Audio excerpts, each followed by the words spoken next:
حضور اقدس صلی اللہ علیہ وسلم کی خدمت میں حاضر ہوا اور عرض کرنے لگا کہ یا رسول اللہ صلی اللہ علیہ وسلم، میں بہت غریب ہوں،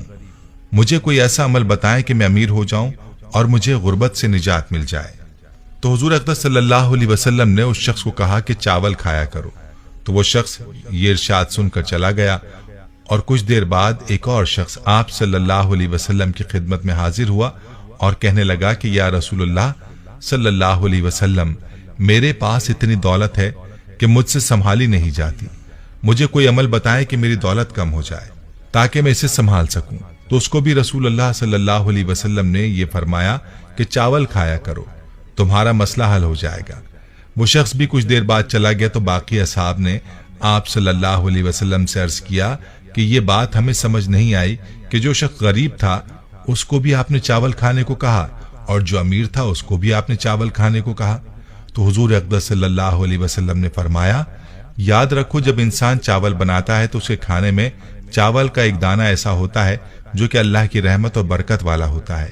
غریب کو چاول کھانے کو اس لیے کہا کہ جو شخص غریب ہے وہ تھوڑے سے چاول خرید سکے گا اور چاول بہت تھوڑی مقدار میں پکا سکے گا، اور جب کھائے گا تو وہ ایک ایک دانہ سنبھال کر کھائے گا، اور اس طرح وہ رحمت و برکت والا دانہ اس غریب شخص کے پیٹ میں چلا جائے گا، اور یہ اس کے لیے اس کے رزق میں برکت کا سبب بنے گا۔ جبکہ جو شخص امیر ہے وہ چاول زیادہ پکائے گا، اور جب کھانے کے لیے چاول نکالے گا تو بھی زیادہ نکالے گا، اور کچھ کھائے گا اور کچھ ضائع کرے گا۔ اس طرح سے وہ اس دانے کو ضائع کر دے گا جو برکت اور رحمت والا دانہ ہوگا، لہٰذا اس کے رزق سے برکت ختم ہو جائے گی اور اس کے رزق میں کمی کا سبب بنے گی۔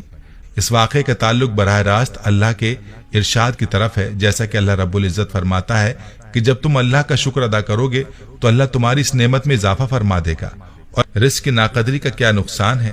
اس بارے میں حضرت علی رضی اللہ تعالیٰ عنہ کی یہ حکایت ملاحظہ فرمائیے۔ حضرت علی رضی اللہ تعالیٰ عنہ لوگوں کو درس اخلاق دے رہے تھے کہ کسی نے پوچھا، اے امیر المومنین، زندگی میں عذاب اور پریشانی آنے کی سب سے بڑی وجہ کیا ہے؟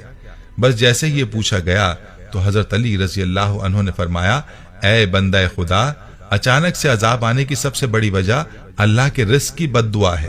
تو وہ شخص پوچھنے لگا، یا علی، رزق کی بد دعا وہ کیسے؟ تو حضرت علی رضی اللہ تعالی عنہ نے فرمایا کہ انسان جب بچے ہوئے کھانے کو زمین پر پھینک دیتا ہے اور وہ بچا ہوا رزق زمین پر کچلا جاتا ہے تو اس وقت وہ فریاد کرتا ہے کہ اے اللہ، تو نے مجھے انسان کے لیے خلق تو کیا ہے، لیکن انسان میری قدر سے ناواقف